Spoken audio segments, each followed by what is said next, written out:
الأبرار ربنا هب لنا من أزواجنا وذرياتنا قرة أعين واجعلنا للمتقين إماما رب هب لي من الصالحين ربنا آتنا في الدنيا حسنة وفي الآخرة حسنة وقنا عذاب النار ربنا اغفر لنا وارحمنا ولوالدينا ولمشايخنا ولأساتذتنا ولجميع أمة سيدنا محمد صلى الله عليه وسلم رب ارحمهما كما ربياني صغيرا ما دامت الرحمة يا أرحم الراحمين جزا الله عنا نبينا وسيدنا ومولانا محمدا صلى الله عليه وآله وأصحابه وأمته وسلم بما هو أهله عدد ما في علم الله ودوام ملك الله سبحان ربك رب العزة عما يصفون وسلام على المرسلين والحمد لله رب العالمين سبحان ربك رب العزة عما يصفون وسلام على المرسلين والحمد لله رب العالمين سبحان ربك رب العزة عما يصفون وسلام على المرسلين والحمد لله رب العالمين صلى الله على محمد صلى الله عليه وسلم صلى الله على محمد صلى الله عليه وسلم صلى الله على محمد يا ربي صل عليه وسلم اللهم صل وسلم. السلام عليكم ورحمة الله وبركاته. الحمد لله رب العالمين والعاقبة للمتقين الصلاة والسلام على أشرف الأنبياء والمرسلين سيدنا ومولانا محمد صلى الله عليه وآله وصحبه أجمعين أما بعد. கண்ணியத்திற்கும் மிகுந்த மரியாதைக்கும் உரிய அல்லாஹ்வின் நல்லடியார்களே, அருள் நிறைந்த ரமதானுடைய மாதத்தின்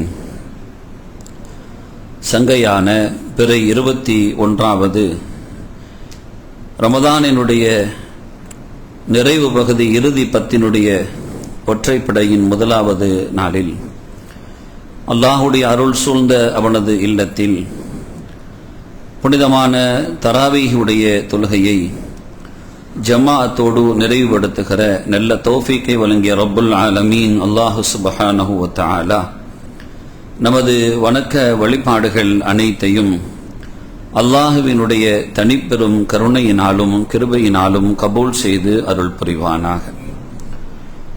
இன்று இறைமறை குர்ஆனினுடைய 25வது ஜுஸுவினுடைய முற்கால் பகுதிகள் நிறைவாகி இருக்கிறது. சூரத்துல் அஹ்காஃப், சூரா முஹம்மத், அதே மாதிரி சூரா அல் ஃபத்ஹ், சூரா அல் ஹுஜராத் ஆகிய 4 சூறாக்கள் அதிலே ஓதப்பட்டிருக்கிறது. நிரப்பமான பல்வேறு தகவல்களை பதிந்திருக்கிற இந்த சூறாக்களில் சூரத்துல் ஹுஜராத்தை குறித்து நபிகள் நாயகம் ஸல்லல்லாஹு அலைஹி வஸல்லம் அவர்களோடு நடந்து கொள்ள வேண்டிய ஒழுக்கங்கள், மாண்புகள் குறித்த தகவல்களை எல்லாம் அந்த சூறாக்கள் உட்பொதிந்து வைத்திருக்கும். பெருமானார் ஸல்லல்லாஹு அலைஹி வஸல்லம் அவர்களிடத்தில் நீங்கள் செல்வதாக இருந்தால் அவர்களுக்கு ஏதாவது ஒன்றை நீங்கள் முற்படுத்திவிட்டு செல்ல வேண்டும் என்ற தகவல் அந்த ஆரம்ப வசனத்தில் பதியப்படும். 2வது ஆயத்துல அவங்களுக்கு முன்னால நீங்க எந்த சப்தத்தையும் உயர்த்தக்கூடாது. லா தர்ஃபு அஸ்வாத்தக்கும் ஃபௌக சௌத்தின் நபி, நீங்க உங்களுக்குள்ள பேசுற மாதிரி பெருமானார் ஸல்லல்லாஹு அலைஹி வஸல்லத்துக்கிட்ட பேசக்கூடாது. அப்படி பேசினா உங்களுடைய அமல் எல்லாம் உங்களுக்கு தெரியாமலே அழிஞ்சு போயிடும் அப்படிங்கிற ஒரு எச்சரிக்கை தகவல். பெருமானார் ஸல்லல்லாஹு அலைஹி வஸல்லம் அவங்க கிட்ட போய் உங்களுடைய சப்தங்களை தாழ்த்தி பவ்யமா அமைதியாக அடக்கமாக அப்படி பேசுறதுங்கிறது அல்லாஹ் தஆலா உங்களோட உள்ளத்துல தக்குவா இருக்காங்கிற சோதனைய அதுல சோதிச்சு பார்க்கறான். அது இருந்தாதான் அவங்க அப்படி நடந்துக்க முடியும். அப்படி இல்லாதவங்க கண்ட மாதிரி ரசூலுல்லாஹ் முன்னாடி என்ன செய்வாங்க, பேசுவாங்க. இன்றைய காலம் வரைக்கும் எடுத்துக்கலாம். ரசூலுல்லாஹ்வை பத்தி ஒரு வார்த்தைகளை கவனம் இல்லாமல் புழங்கக்கூடியவர்களுடைய உள்ளத்தில் தக்குவா இல்லை என்பதின் அடையாளம். யார் அதை சரியாக பேசுவார்களோ அவங்க உள்ளத்துல தக்குவா இருக்கு என்பதனுடைய உலாய்க்கல்லதீன இம்தஹனல்லாஹு குலூபஹும் லித்தக்வான்னு சொல்லுவோம். அவங்க உள்ளத்துல தக்குவா இருக்கா நல்லா சோதிக்கிறான் அப்படின்பா. அதனால சோதனை அப்படிங்கிறது கொஞ்சம் எப்பவுமே மறைமுகமா தான் இருக்கும், ரொம்ப தெளிவாலாம் இருக்காது. சோதனைங்கிறது எல்லாமே கொஸ்டின் அவுட் பண்ணிடுவாங்களா, சோதனை கொஞ்சம் இதாக தான் இருக்கும், டஃபா தான் இருக்கும். எக்ஸாமுடைய தரத்தை பொறுத்து சோதனையுடைய தரம் இருக்கும். அப்போ ஸல்லல்லாஹு அலைஹி வஸல்லத்தை பத்தி சொல்லும் போது அல்லாஹ் உங்களை சோதிப்பேன் அப்படின்னு சொல்றான். அதனாலதான் இப்ப ரசூலுல்லாஹி ஸல்லல்லாஹு அலைஹி வஸல்லம் விஷயத்துல இன்னைக்கு அவங்க சொல்லக்கூடிய வாதங்கள் பிரதிவாதங்கள்லாம் பார்த்தா, பெருமானார் ஸல்லல்லாஹு அலைஹி வஸல்லத்தை ஒரு சராசரி நிலையில கொண்டு நிறுத்துறது, ரசூலுல்லாஹ்க்காக வேண்டி அதெல்லாம் நம்ம இதுன்னு இல்லை. அவங்களும் சராசரி ஒரு மனுஷர் என்ன அல்லாஹ்வுடைய தூதராக வேதத்தை கொண்டு வந்தாங்க, அதோட சரி வச்சுக்கிறணும் அப்படிங்கிறது. இந்த மாதிரி எல்லாம் ஒரு சராசரி மட்டத்தில் நிறுத்துறவங்கன்னா அது அவங்க சராசரி அந்த ஈமான்ல ஆக தரம் தாழ்ந்தவர்களாக இருக்கிறாங்க, அல்ல ஈமானை பறிபோகிற அளவுக்கு கூட போயிடலாம். அந்த மாதிரி சூழல் கூட ஏற்படும். அவங்க மேல உச்சபட்ச மரியாதையை வைக்கிறாங்கன்னா அந்த ஈமானினுடைய தரத்தை பொறுத்து அது அப்படி அமைந்திருக்கிறது என்பதை நாம் புரிந்து கொள்ள வேண்டும். ஸல்லல்லாஹு அலைஹி வஸல்லம் அவங்க வீட்டுல இருக்கும் போது வெளியில இருந்து சப்தம் போட்டு அழைக்க கூடாது. இன்னல்லதீன யுராதுனக மின் வராயில் ஹுஜராத்தி அக்ஸருஹும் லா யாகிலூன், அறிவில்லாதவங்க தான் அப்படி செய்வாங்கன்னு அல்லாஹ் சொல்றான். அதை பத்தி உள்ள அறிவு தெளிவு இல்லாத ஆட்கள் தான் என்ன முகமது ரசூலுல்லாஹ் இங்க வாங்க அப்படின்னு உள்ள இருந்து வெளியில இருந்து கூப்பிடுறது அப்படிங்கிறது எல்லாமே இது அப்படிதான் கூப்பிடுவான். உலவ் அன்னஹும் ஸபரு ஹத்தா தக்ருஜ இலைஹிம் லகான கைரன் லஹும், கொஞ்சம் பொறுமையா இருந்து அவங்க வர்ற வரைக்கும் நீங்க வெளியில காத்து கிடக்க தான் செய்யணும் அப்படின்னு சொல்லிட்டு அல்லாஹ் தஆலா நிறைய ஒழுக்கங்களை அப்படி கத்து கொடுக்கறான். உங்ககிட்ட ஏதாச்சும் ஒரு தகவல் வந்துச்சு அப்படின்னா இன்ஜாக்கும் ஃபாசிக்கும் பின்னபையின், பொதுவாக அடுத்தவண்ட செய்தியை யாரு கொண்டு வந்து சேப்பா அப்படின்னா அல்லாஹ் அவனுக்கு கொடுத்திருக்கிற பேரை ஃபாசிக்குன்னு தான் பேரை கொடுத்திருக்கிறான், பாவின்னு தான் பேரையே கொடுத்திருக்கிறான். நீ தகவலாக இருந்தா என்ன செய்யணும், முறையா கொண்டு போய் என்ன பண்ணணும், சம்பந்தப்பட்ட ஆள்கிட்ட சொல்லணும். ஒரு ஆளை பத்தி ஏதாச்சும் தவறுன்னு சொன்னா குற்றம்னு சொன்னா யார்கிட்ட போய் பேசணும், யாரு பிரச்சனைக்குரிய ஆளோ அவர்கிட்ட போய் பேசணும். இங்க வாங்குங்க, உங்களை பத்தி இப்படி ஒரு தகவல், எனக்கு உங்ககிட்ட இந்த மாதிரி ஒரு விஷயம் இருக்கு, இதை உங்ககிட்ட நான் சொல்லலாம்னு நினைக்கிறேன், நேரம் அவர்கிட்ட தான் போகணும்.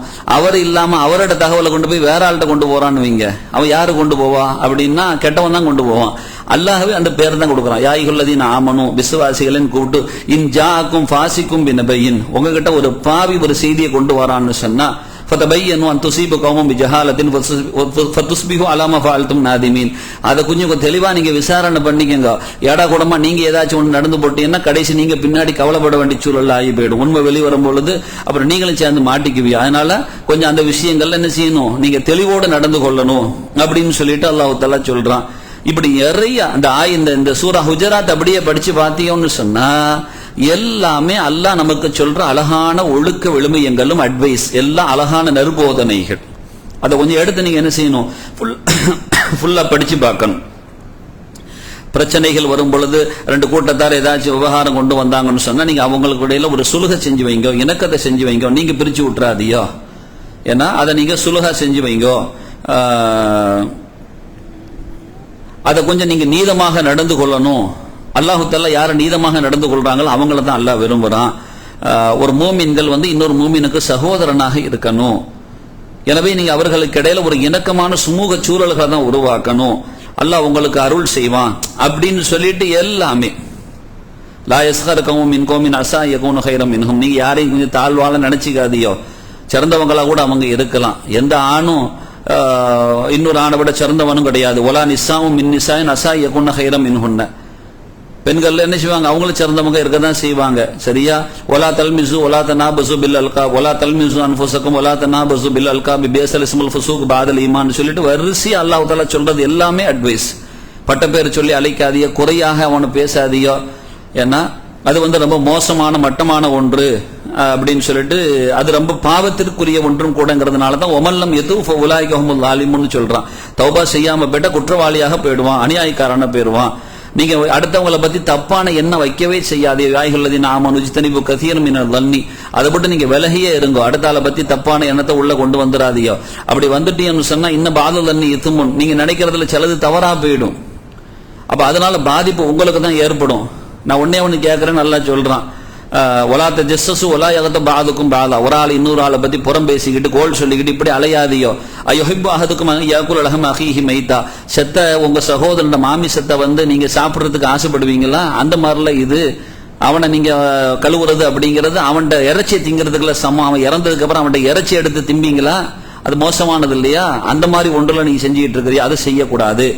யாயுன்னா சின்ன கலக்குனாக்கும் இந்த கடையும் மக்களே, நாம உங்களை ஒரு ஆண் ஒரு பெண்ணில் இருந்து தான் நாம படைச்சோம். உங்களை பல கோத்திரங்களாக கிளைகளாக நாம தான் ஆக்கி வச்சோம். ஆனா உங்கள சிறப்பான ஆள் யாருன்னு சொன்னா அல்லாஹ் கிட்ட தக்வா உடைய ஆள் தான் ரொம்ப சிறப்பான ஆளு அப்படின்னு அல்லாஹ் தஆலா அதை சொல்லி காட்டுறான். இப்படி இந்த அந்த சூரா முழுசும் அப்படி பார்த்தீங்கன்னு சொன்னா ஒரு மூமின்ட்ட இருக்க வேண்டிய அழகான பண்புகள் குறித்து அல்லாஹ் தஆலா தெளிவுபடுத்தி காட்டுவான். அப்ப அதை கொஞ்சம் எடுத்து நீங்க வீட்டுல என்ன போய் சூரா என்ன சூரா அல் ஹுஜராத் என்னது 25வது ஜுஸுல இருக்கு, கொஞ்சம் எடுத்து படிச்சு பாருங்க. அல்லாஹ் நமக்கு நேரடியா ஒழுக்கத்தை சொல்லுவான். நமக்கு யாரு அட்வைஸ் பண்றதை விட அல்லாஹ் நேரடியா நம்ம கிட்ட பேசினா எப்படி இருக்கும்? அவனே நம்ம கிட்ட பேசுவான். அதை கொஞ்சம் எடுத்து பார்த்தா அடட அல்லாஹ் நம்ம கிட்ட பேசுறான் நேரா 1 to 1, மூணாவது ஆளே இல்ல, நேரா என்னல கூப்பிட்டு பேசுறான்னு வரும். யாருக்கு வரும்னு சொன்னா அவன் யார கூப்பிடுறான்னு அதுல இருந்தால் வரும். இப்ப யாயுகல்லதீன ஆமனுன்னு கூப்பிடுறான், நாம மூமினாக இருந்தால் அல்லாஹ் நம்மகிட்ட பேசுறது தெரியும். அவன் முனாஃபிகா இருந்தான் அல்லாஹ் எப்படி அவன்கிட்ட பேசுவான்னு தெரியும், அவனால புரிந்து கொள்ள முடியாத. அப்ப மூமினாக இருந்தால் அல்லாஹ் நம்மகிட்ட பேசுறது வழங்கும். அப்ப இந்த விஷயங்கள்ல கொஞ்சம் கவனமாக நடந்து கொள்ளணும். அழகான ஒழுக்க ஒளிமியங்கள். சரி, இப்ப ஒற்றைப்படை இரவாக இருக்கிறதுனால சில செய்திகளை மாத்திரம், யாத்திகாஃபுடைய செய்திகளை மாத்திரம் இன்ஷா அல்லாஹ் பரக்கத்துக்கு சொல்லிட்டு நம்ம முடிச்சுக்குவோம். ஏன்னா 3/4 ஜுஸு ஆயிடுச்சு. பயான் மாத்திரம் ரொம்ப நீளமா போக கூடாது, அதையும் 3/4 ஜுஸு ஆக்குற மாதிரி என்ன செஞ்சுக்கிற வேண்டியதான், குறைச்சிக்கிற வேண்டியதுதான் இன்ஷா அல்லாஹ். சரி, இப்போ அல்லாஹு தஆலா அவனுடைய அருள்மறை குர்ஆன்ல அவன் சொல்லி காட்டுற அழகான ஆயத்து, வலா துபாஷிருஹுன்ன வஅன்தும் ஆகிஃபூன ஃபில் மசாஜிதி. நீங்க பள்ளிவாசல்ல உட்கார்ந்து இருக்கும்போது நீங்க மனைவிகளோட என்ன செய்யக்கூடாது, வீடு கூடக்கூடாது. அப்படின்னா வீட்டுக்கு போக கூடாது, நீங்க என்ன செய்யணும், பள்ளியிலே இருந்துக்கிறணும் அப்படின்னு சொல்றான். அந்த ஆகிஃப் அப்படிங்கிற வார்த்தையை அல்லாஹ் தஆலா சொல்லி காட்டுறான். அதே மாதிரி நாளைக்கு மறுமையில கூட அல்லாஹ்வுடைய சமூகத்துல அவன் நிழல் தரக்கூடிய கூட்டத்தார்களாக, அவனுடைய அரிசுடைய நிழல்ல ஒதுங்கக்கூடிய தகுதிமிக்க அந்த கூட்டமாக அல்லாஹ் தஆலா யாரை அடையாளப்படுத்துறான்னு சொன்னா, ஒரு ரஜுலுன் ذكرல்லாஹ ஹாலியன், தனிமையில் அல்லாஹ்வை நினைவு கூறக்கூடியவர்கள், ஃபஃபாலத் ஐனாஹு, அதனால கண்ணீர் வடித்து இறை சமூகத்தில் தன்னை முற்படுத்திக் கொள்வார்களே, அப்படிப்பட்ட நபர்களுக்கு நாளைக்கு அல்லாஹ் அரிசுடைய நெல்ல ஒதுங்குற பாக்கியத்தை கொடுக்கிறான். அப்ப இந்த விஷயங்கள் எல்லாமே நாம ஒரு தனிமையில இருக்கிறது அப்படிங்கிறது ஒரு சிறந்த பாக்கியமான ஒண்ணு. அல்லாஹுவோடு நாம் இருப்பது பொதுவாகவே 2இல் 1 தான் நாம் வைத்திருக்க வேண்டும். ஒன்று அல்லாஹுவோடு இருக்க வேண்டும், அல்லது அல்லாஹுவுக்காக இருக்க வேண்டும். நாம இங்க இருக்கும்போது, தனியா இருக்கும்போது யாரோட இருக்கணும், அல்லாஹ்வோட இருக்கணும். அல்லாஹ்வோட இருக்கிறதுன்னு சொன்னா அவங்கிட்ட மட்டும்தான் தொடர்பு வச்சிருக்கணும், வேற யாருக்கிட்டையும் தொடர்பு வைக்க கூடாது. அதான் அல்லாஹ்வோடு இருக்கிறது. அப்ப என்ன செய்யறது, அவனோட பேசுறது, துவா செய்யறது, அவனோட பேசுறது, குர்ஆன் ஓதுறது, அவனையே நினைக்கிறது, திக்ர் செய்யறது, அவனோடைய இந்த தொடர்பு எல்லாம் இருந்துகிட்டே இருக்கும். அதை தாண்டி ஏத்திகாஃப் இருக்கிற நேரம் ஒரு ஆள் போன் எடுத்து வீட்டுக்கு பேசிட்டு இருந்தாருன்னா அவர் அல்லாஹ்வோட இருக்கலன்னு அர்த்தம். அப்ப இவர் இங்க இருந்தாலும் அவர் வீட்டோட தான் இருக்கிறார். அதனால அல்லாஹுவோடு இருப்பது, தனிமையில் இருந்தால் அல்லாஹுவோட, நம்ம தனிமையில எப்பெல்லாம் இருக்கிறோமோ அப்பெல்லாம் இதை நாம எடுத்துக்கொள்ளணும், அல்லாஹுவோட இருக்கிறத எடுத்துக்கொள்ளணும், அல்லாஹுவோட பேசுறது செய்யறது. அது இல்லாம தனிமையில இருக்கும்போது ஏதாச்சும் ஒரு ஆபாசங்கள் மற்ற இதுகள் அப்படின்னு வந்துச்சுன்னு சொன்னா அப்ப நம்ம ஷைத்தானோட இருக்கிறோம் அர்த்தம், அல்லாஹுவோட இருக்கல. அல்லாஹுவோடு இருக்க வேண்டும். சரி, இன்னொரு ஆளோடு நாம் பழகினால், பேசினால், புழங்கினால் அல்லாஹுவுக்காக இருக்க வேண்டும். இந்த ரெண்டுல ஏதாச்சும் ஒண்ணுதான் இருக்கணும். எதா இருக்கணும், ஒண்ணு அல்லாஹுவோட இருக்கணும், இல்லைன்னா அல்லாஹுவுக்காக. என்னப்பா அங்க போனீங்கன்னா இல்ல ஒரு உபகாரம் தேவைப்பட்டது செஞ்சு கொடுக்க போனேன், இங்க நான் இவங்களுக்கு வேலை செஞ்சு கொடுக்க, இவங்களுக்கு ஒரு ஒரு ஒரு உறுதுணையாக, யாருக்காக, அல்லாஹ்வுக்காக வேண்டி, அவன் சந்தோஷப்படுவான் அதற்காக வேண்டி. சரி, ஹைர். அதே மாதிரி சூரா பக்ரால 125வது ஆயத்தில் அல்லாஹு தாலா இப்ராஹிம் நபி அலைஹிஸ்ஸலாத்துடைய குடும்பத்தை அல்லாஹு தாலா இந்த இறை இல்லத்தினுடைய பாதுகாவலர்களாகவே ஆக்கி வச்சான். ஜஅல்னல் பைத்த மஸாபத்தல் லின்னாஸி அம்னா வத்தஹிது மின் மகாம் இப்ராஹிம் முஸல்லாம் சொல்லிட்டு வஅஹித்னா, நாம் உடன்படிக்கை எடுத்தோம், இலா இப்ராஹிம் வ இஸ்மாயில, இப்ராஹிம் நபி அதை கேட்டாங்க, இஸ்மாயில் அலைஹிஸ்ஸலாம் துணை நின்றாங்க. அந்த 2 பேருக்கிட்டே அல்லாஹ் தஆலா ஒரு அக்ரிமெண்ட்டை போடுறான். அந்த 2 பேருக்கிட்டே அதை கெட்டி எல்லாம் முடிச்சதுக்கு அப்புறம் ஒரு அக்ரிமெண்ட்டை போடுறான். என்ன அக்ரிமெண்ட், அன்தஹீரா பைத்திய, நீங்க 2 பேரும் வீட்டை சுத்தமா வச்சிருக்கணும், என் வீட்டை பள்ளிய சுத்தமா வச்சிருக்கணும், யாருக்கு? லித்தாயிஃபீன, தவாஃப் செய்றாங்கல்ல அவங்களுக்காக வேண்டி, ஒல் ஆகிஃபீன, இஅ்திகாஃப் இருக்காங்கல்ல அவங்களுக்காக வேண்டி, ஒரு ருக்கை சுஜூத், ருக்கு சுஜூதெல்லாம் செய்றாங்கல்ல தொழுறாங்கல்ல அவங்களுக்காக வேண்டிங்கிறான். அப்ப இப்போ நிர்வாக பெருமக்கள் எல்லாம் இந்த இப்ராஹிம் நபி அலைஹிஸ்ஸலாத்தினுடைய சுன்னத்தை தான் பின்பற்றாங்க. அவங்களும் அல்லாஹ் கிட்ட உடன்படிக்கை செஞ்ச மாதிரி தான், அவங்களும் அல்லாஹ் கிட்ட ஒரு உடன்படிக்கை செஞ்ச மாதிரி தான். எப்படி இப்ராஹிம் நபிக்கு அல்லாஹ் தஆலா சொன்னானோ அந்த அடிப்படையில நிர்வாகம் எங்கெல்லாம் இருக்குமோ அங்கெல்லாம் பள்ளியில அவங்க இவங்களுக்கான என்ன சௌகரியங்கள், அவங்க இறைவனை வணங்குவதற்கு தேவையான விஷயங்கள், அதை பரிசுத்தமா வைக்கிறது, அவங்களுக்கு தேவையானது செஞ்சு கொடுக்கிறது, இது எல்லாம் நிர்வாகத்தினுடைய கடமையா போயிடுது. லித்தாயிஃபீன வல் ஆகிஃபீன ஒரு ருக்கை சுஜூதுன்னு சொல்லிக்கிட்டு. அப்ப இவங்க அல்லாஹ் தஆலா அது ஒரு அக்ரிமெண்டாவே வாங்கி இருக்கிறான். இப்ப அவங்க எல்லாம் அந்த வழியில தான் வராங்க. நிர்வாகம் எங்கெங்கெல்லாம் இருக்குமோ இறை இல்லத்துல அதெல்லாம் இப்ராஹிம் நபி அலைஹிஸ்ஸலாத்தினுடைய வழிவாறுகளாகத்தான் அவர்கள் அதுல என்ன செய்யறாங்க, பயணிக்கிறாங்க, நம்ம புரிஞ்சு கொள்ளணும். அதே மாதிரி சூரா மரியம்ல 17வது ஆயத்துல மரியம் அம்மையார் குழந்தையை சுமந்திருக்கிற பொழுது அல்லாஹுக்காக அல்லாஹ்வுடைய சோதனை தான் அதுவும். அதை சுமந்திருக்கிற பொழுது பல்வேறு தரப்பட்ட பேச்சுக்கள் வந்த பொழுது அல்லாஹ் சொன்னா ஃபத்தகதத் மின் தூனிஹிம் ஹிஜாபா, அவங்க தனியாக ஒரு தனிமையை தேர்ந்தெடுத்துக் கொண்டார்கள் அப்படின்னு சொல்லிட்டு அல்லாஹு தாலா சொல்லி காட்டுறான். அப்பதான் அவங்களுக்கு அந்த குழந்தையுடைய வாய்ப்பு கிடைத்தது அப்படிங்கறத சொல்றான். சரி, ஹைர். அப்ப இதுல நாம யோசிக்கணும், இந்த இஅ்திகாஃப் அப்படிங்கிறது அல்லாஹுவோடு நாம் இருக்கக்கூடிய அழகான ஒரு பாக்கியமான வாய்ப்பு, அவனோடு தனிமையில் பேசுகிற ஒரு அற்புதமான வாய்ப்பு. சேர்ந்து இஅ்திகாஃப் இருந்தாலும் அவர்கள் தனித்துத்தான் இறைவனை சந்திக்க வேண்டும். எல்லாரும் சேர்ந்து அப்படின்னு ஒவ்வொரு சொன்னாங்க, 2 பேர் சேர்ந்தா 3வது மேப்படியா வந்துருவான்னாங்க. அவன் வந்துருவான், ஏதாச்சும் ஒரு வகையில வருவான், அவன் எப்படியாவது பூந்து வந்துடுவான். அதனால கொஞ்சம் அவனை அவாய்ட் பண்றதுக்கு என்ன செய்யணும், நாம சேராம இருந்துட்டாலே அவன் தனியா போயிடுவான். நாம சேராம இருக்கிறதுனா என்னது, துன்யாவுடைய எதுவுமே சேரக்கூடாது, நபரும் சேரக்கூடாது, இன்ஸ்ட்ருமெண்ட்டும் சேரக்கூடாது. ஏன்னா அவன் இதுக்குள்ள ஆட்கள்ல ஊடுருவ மாதிரி மேப்படியா இதுலயும் என்னது, இவன் இப்ப என்ன ஃபைபர் அது இதெல்லாம், அவன் அதை விட பயங்கரமான நெட்ல வச்சிருக்கிறான், அவன் அதை விட பயங்கரமான நெட்வொர்க், அவன் எதுக்குள்ளயும் பூந்து வந்துருவான். சரியா? அதனால நாம இன்ஸ்ட்ருமெண்ட்டும் கையில் இருக்கக்கூடாது, இருந்தாலும் செய்தான் அதோட சேர்ந்து வந்துருவான். தனிமை மட்டும்தான், நாம் மட்டுமே இருக்க வேண்டும், யாரும் கூட இருக்கக்கூடாது. அப்பதான் அல்லாஹ் தஆலா என்ன செய்வான், நம்மோடு இருப்பான். ஏன்னா அவன் தனித்தவனாக இருக்கிற பொழுது அல்லாஹு தஆலா தனித்த தன்மைகளை அவன் நேசிக்கிறான். இது ஏன் குணம், வா அப்படிங்கிறான். உனக்கு யாருமே இல்லையா, நான் இருக்கிறேன்னு சொல்றான். உன்னை எல்லாரும் விட்டுட்டாங்களா, நான் விட மாட்டேன், நான் வச்சுக்கிறேன்னு சொல்றான். அனைவர்களும் உன்னை கைவிடுகிற பொழுது நான் உன் அருகாமையில் இருப்பேன்னு சொல்றான். எத்தனை பேர் இருந்தாலும் அக்ரபு இலைஹி மின் ஹபிலில் வரீதுன்னு அவன் தான் சொல்றான். அதனால அந்த தனிமை. ஸல்லல்லாஹு அலைஹி வஸல்லம் பத்தி ஆயிஷா நாயகி சொல்லுவாங்க, கான ரசூலுல்லாஹி ஸல்லல்லாஹு அலைஹி வஸல்லம் யுஜாவிரு ஃபில் அஷ்ரில் அவாஹிர் மின் ரமதான் யகூலு தஹர்ர லைலத்துல் கத்ரி ஃபில் அஷ்ரில் அவாஹிர் மின் ரமதான். ரமதான்ல இந்த இரவு பிந்திய இரவு சொல்லும் பொழுது 10 இரவு சொல்லும் பொழுது இதுல நீங்க லைலத்துல் கத்ரை தேடுங்கோ அப்படின்னாங்க. இதுல ஒரு இரவு தான் லைலத்துல் கத்ர். நிச்சயமாக அந்த இரவை அடைகிற பாக்கியம் அந்த இஅ்திகாஃப் இருக்கக்கூடியவர்கள், தனிமையில் இருக்கக்கூடியவர்கள், அல்லாஹ்வோடு தொடர்பாக இருக்கக்கூடியவர்களுக்கு கண்டிப்பாக கிடைத்துவிடும். ஸல்லல்லாஹு அலைஹி வஸல்லம் மற்ற நாட்கள்ல எல்லாத்தையும் இரவுல சொல்லுவாங்க, இரவு வணங்கணுமா அப்படின்னு சொல்லுவாங்க. ஆனால் எழுப்பிவிட்டு வணங்க சொல்லுகிற உன்னதமான இரவாக இந்த 10 இரவுகளை ரசூலுல்லாஹ் அமைத்துக் கொண்டார்கள். ஆயிஷா நாயகி சொல்லுவாங்க, எந்திரிங்கம்மா அப்படின்னு எழுப்பி விட்டு வணங்க வைப்பார்கள். அப்ப இதுல ஒரு சுன்னத்தும் இருக்கு. நம்ம வீடுகள்லயும் நம்ம பிள்ளைகளை நம்ம இந்த நேரத்துல இந்த இரவுல தஹஜ்ஜத் இல்லாம தூங்க வச்சிடாம குறைஞ்சபட்சம் வீட்லயே தொலை வச்சிடணும். பள்ளியில தொழுகிறது அப்படிங்கிறது அதுவும் இதான் சுன்னத்து தான், வீட்டுல தொழுகிறதும் சுன்னத்து தான். ஆனா சில அறிஞர்கள் சொல்லும் போது பள்ளியில தொழுகிறத விட தஹஜ்ஜத் வீட்டுல தொழுகிறது தான் சிறந்ததும்பாங்க. ஏன், தனிமையில் அவன் அல்லாஹ்வை அழுகிறான் அப்படிம்பாங்க. இங்க வரும் பொழுது ஏதோ நாளோட அண்ணா செஞ்சு சரி அங்க இருந்தா தொழ மாட்டான், அப்ப வாய்ப்பே கிடையாது, அப்ப இவன் சேர்ந்தான் தொழுது ஆகணும். தனியாக ஒருவன் தொழ முடியும், அவனுக்கு ஓதுவதற்கான வழிகள் வாய்ப்புகள் இருக்கிறது என்றால் அவன் தனிமையை தேர்ந்தெடுத்துக் கொள்ள வேண்டும் என்பார்கள். ஏன்னா அப்ப அவன் இன்னும் கொஞ்சம் கூடுதலாக இறை சமூகத்தில் ஒன்றி விடுவான். ஆனா அதுல செய்ய முடியும்னு பார்க்கணும், இல்லன்னா வந்துடணும். இருக்குதுன்னா நம்ம அதை தேர்ந்தெடுக்கணும்னு பெருமக்கள் சொல்லுவாங்க.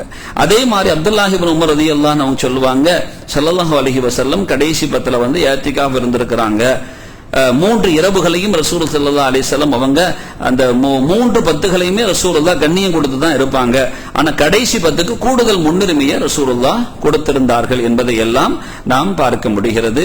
அந்த அடிப்படையில இஅ்திகாஃப் அப்படின்னு எடுத்துக்கிட்டா தடுத்தல், தவிர்த்தல், அல்லாஹ்வோடு தனித்தல் அப்படிங்கிற அந்த இஅ்திகாஃப்னா அதை நீங்கிட்டான்னு அர்த்தம். இந்த உலகத்தை விட்டு சுத்தமாக நீங்கி இறை சமூகத்தில் தன்னை அண்மித்துக் கொள்ளுகிற ஒரு அற்புதமான ஒன்றுதான் இஅ்திகாஃப் அப்படிங்கிறத நாம் புரிந்து கொள்ள வேண்டும்.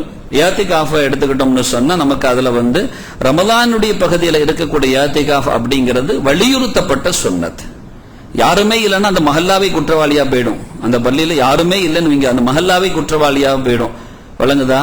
அப்ப யாராவது இருக்கணும். இப்ப நம்ம பள்ளியில இருக்கிறாக, இப்ப யாராவது இல்லைன்னா இந்த மஹல்லாவாசி எல்லாரும் குற்றவாளி. யாருமே இஅ்திகாஃப் இல்லைன்னா எல்லாரும் குற்றவாளியா போயிடுவாங்க. இப்ப இந்த உங்க பாவத்தை எல்லாம் போக்குறது இப்ப இங்க இஅ்திகாஃப் இருக்கிற ஆட்கள் தாங்கிறத புரிஞ்சுக்கிறோம். நாம தப்பிச்சோம்பா, அவங்க இருக்கிறதுனால தப்பிச்சோம், இல்லைன்னா எல்லாத்து மேலையும் குற்றம் பதியப்படும். அதனாலயே என்ன செய்யணும் தெரியுமா? நீங்க இஅ்திகாஃப் இருக்கிற ஆள்கிட்ட கேட்கணும், சௌகரியமா இருக்கா, ஏதாச்சும் சாப்பாடு பண்ண வெளியே போயிடாது, உங்களுக்கு நாங்களே கொண்டு வந்து தந்துடுறோம்.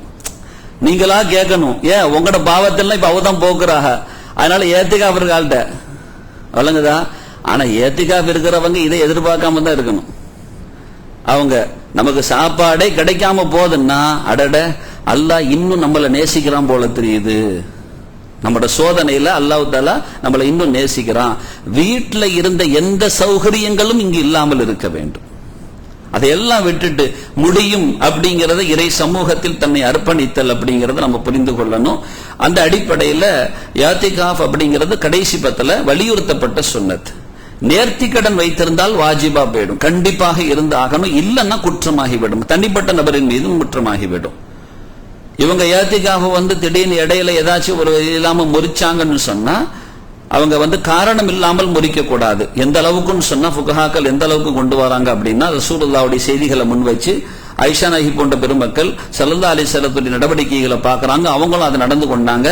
நோயாளியை நலம் விசாரிப்பதாக இருந்தால் கூட அப்படியே போற போக்குல விசாரிச்சுட்டு போவானாம். அப்படி நடந்து போகும்போது அவன் நின்றான்னா சோமா இருக்குல்ல, உடனே அல்லாஹ் ஆஃபியத்தாக்கட்டும்னு சொல்லிட்டு அங்க நின்னுகிட்டு வாங்க அஸ்ஸலாமு அலைக்கும், எப்போ வந்தியா, எப்படி காணமே, அங்கேயா, இப்படிலாம் பேசிட்டு இருக்க மாட்டா. போற போக்குல என்ன செய்வாங்க, அப்படியே நல்லா இருக்கிறீங்களா, சரியா, அல்லாஹ் ஹைராய் அப்படின்னு போய்கிட்டே இருப்பாங்க. தொடர்பு அங்க மட்டும் தான் இருக்கணும். ஏன் கொஞ்சம் 2 வார்த்தை எக்ஸ்ட்ரா ஆயிட்டாலும் எப்படியா 3வது வந்துடக்கூடாதுங்கிறதுனால என்ன செய்யணும், அதை கடந்து செல்ல வேண்டும் அப்படிம்பாங்க. அங்க நாம என்ன செய்யக்கூடாது. அதே மாதிரி தான் நாம எந்த அளவுக்கு சொல்லுவாங்கன்னா, ஜனாசாவுடைய தொழுகையாக இருந்தால் கூட அது எங்கேயோ வெளியில தள்ளி நடக்குதுன்னா நீங்க பள்ளிக்குள்ளதான் இருக்கணும் அப்படிம்பாங்க. பக்கத்தில் நடக்குது சட்டுன்னு கலக்கிறமா, பள்ளியை விட்டு வெளியே காலை வைப்பதாக இருந்தால் நீங்க மலசல கழிக்கிறதுக்கு போகலாம். அவசர தேவைகளுக்கு பட்டுன்னு வெளியேறிட்டு வரலாம். வேற எந்த காரணத்துக்காண்டியும் மச்சான் வந்திருக்கிறாரு, மாமா வந்திருக்கிறாரு, சாச்சா வந்திருக்கிறாரு, கொஞ்சம் வெளியில உட்காந்து என்ன நலம் விசாரிச்சுட்டு வருவோம், சுத்தமா கூடாது. கூடாதுன்னா என்ன, இஅ்திகாஃப் பரிபூரணமான பலன் கிடைக்கணும்னா இதெல்லாம் தவிர்த்துக்கிறணும். ஏதோ போற போக்கல 4 பேர் வெளியவே கிடக்கிறான், நாம இருக்கிறோம், அவனை விட நாம கொஞ்சம் பெட்டர் அப்படின்னு நினைச்சா நன்மை குறையும், இஅ்திகாஃபுடைய நன்மை குறைந்து விடும். அப்ப இஅ்திகாஃப் இருக்கிற பொழுது என்ன செய்யணும், இதெல்லாம் கவனமாக பேணிக் கொள்ள வேண்டும். குளிக்க போனா குளிக்க மட்டும்தான் போகணும். மலசல கூடத்துக்கு போனா அங்க மட்டும்தான் போகணும். இடையில ஒரு ஆள் அஸ்ஸலாமு அலைக்கும் அலைக்கும் அஸ்ஸலாம் மட்டும்தான் இருக்கணும். அவர்கிட்ட நின்று கொஞ்ச நேரம் கையை போட்டு பேசிக்கிட்டு அதுக்கப்புறம் போயிட்டு வரும், இப்படிலாம் செய்யவே கூடாது. இதெல்லாம் நம்ம இஅ்திகாஃபுடைய இதுகள். முற்றிலுமாக அதை தவிர்த்து அல்லாஹ்வுடைய இல்லத்தில் நாம் இருப்பது. இது எல்லாமே நீங்க கபருல நாளைக்கு மறுமையில இதனுடைய மகத்தான பலன்களை பெற்றுக்கொள்ள முடியும். வாடுகிற பொழுது கூட இறைவனோடு தனித்திருந்த தருணங்கள் நம்மை அதற்கடுத்த 1 ஆண்டுகளுக்கு கூட நம்மை அப்படியே கைபிடித்து அழைத்து செல்கிற ஒரு அரவணைப்பாக இந்த இஅ்திகாஃபுடைய அமல்கள் நமக்கு காரணமாக அமையும் அப்படிங்கறத நம்ம புரிந்து கொள்ளணும். அல்லாஹ் சுப்ஹானஹு வ தஆலா அவனோடு தனித்திருக்கவும் அவனுக்காகவே நமது வாழ்வை அமைத்துக் கொள்ளவும் அல்லாஹ் தௌஃபீக் செய்வானாக. ஆமீன் யா ரப்பல் ஆலமீன். வ ஆகிரு தஅவானா அல்ஹம்துலில்லாஹி ரப்பில் ஆலமீன். வஸ்ஸலாமு அலைக்கும் வரஹ்மத்துல்லாஹி வ பரகாத்துஹு. சுப்ஹானல்லாஹி வ பிஹம்திஹி அதத கல்கிஹி வ ரிதா நஃப்ஸிஹி வ ஸினத அர்ஷிஹி வ மிதாத கலிமாத்திஹி. சுப்ஹானல்லாஹி வ பிஹம்திஹி சுப்ஹானக்கல்லாஹும்ம வ பிஹம்திக அஷ்ஹது அன் லா இலாஹ இல்லா அன்த அஸ்தக்ஃபிருக வ அத்தூபு இலைக். சுப்ஹான ரப்பிக ரப்பில் இஸ்ஸத்தி அம்மா யசிஃபூன் வ ஸலாமுன் அலல் முர்ஸலீன் வல்ஹம்துலில்லாஹி ரப்பில் ஆலமீன். சுப்ஹான ரப்பிக ரப்பில் இஸ்ஸத்தி அம்மா யசிஃபூன் வ ஸலாமுன் அலல் முர்ஸலீன் வல்ஹம்துலில்லாஹி ரப்பில் ஆலமீன். சுப்ஹான ரப்பிக ரப்பில் இஸ்ஸத்தி அம்மா யசிஃபூன் வ ஸலாமுன் அலல் முர்ஸலீன் வல்ஹம்துலில்லாஹி ரப்பில் ஆலமீன். ஸல்லல்லாஹு அலா முஹம்மத் ஸல்லல்லாஹு அலைஹி وسلم. صلى الله على محمد صلى الله عليه وسلم. صلى الله على محمد يا ربي صل عليه وسلم.